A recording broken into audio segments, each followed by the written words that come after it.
यात्रा की शुरुआत नहीं था, यह इतिहास के सबसे महत्वपूर्ण अभियानों में से एक का पहला कदम था। उस क्षण से वास्को द गामा जान चुका था, अब लौटना या असफल होना विकल्प नहीं, समुद्र को जीतना ही उसकी नियति थी। भारत की खोज का सपना किसी साधारण यात्रा से पूरा नहीं होने वाला था।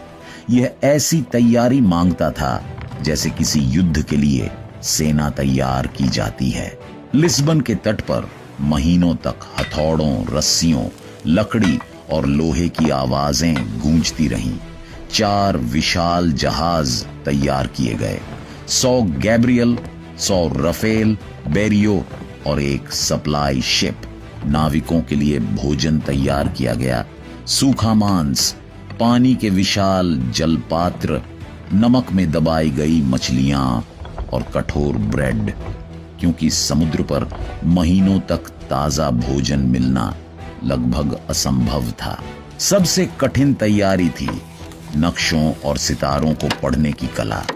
उस समय दुनिया का नक्शा अधूरा था। अफ्रीका का दक्षिणी सिरा कैसा दिखता है, यह कोई नहीं जानता था।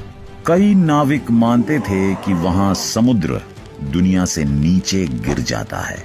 फिर भी इन सब के बावजूद लोग वास्को द गामा के साथ जाने को तैयार थे, क्योंकि वे जानते थे यदि भारत का मार्ग मिल गया तो उनका नाम इतिहास में अमर हो जाएगा। और फिर आया वह दिन, 8 जुलाई 1497, जब सूरज समुद्र पर सोना बिखेर रहा था। 4 जहाजों ने पाल उठाए, लोग तट पर खड़े रो रहे थे और इतिहास अपनी सांसें रोककर देख रहा था। वास्को द गामा की यात्रा शुरू हो चुकी थी। जैसे ही लिस्बन पीछे छूटता गया, समुद्र ने अपना वास्तविक रूप दिखाना शुरू कर दिया। शुरुआत शांत थी, पर कुछ दिनों बाद ही विशाल लहरें जहाजों से टकराने लगीं।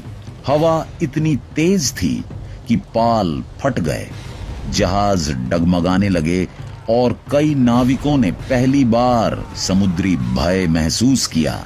दिन में समुद्र और आसमान इतना एक जैसे दिखते कि दिशा पहचानना लगभग असंभव था। न रात का भरोसा था, न दिन का। रात में केवल तारों की मंद चमक मार्गदर्शक बनती थी और कभी-कभी बादल उन्हें भी छुपा लेते थे। बीमारियां भी यात्रा की सबसे बड़ी शत्रु थीं।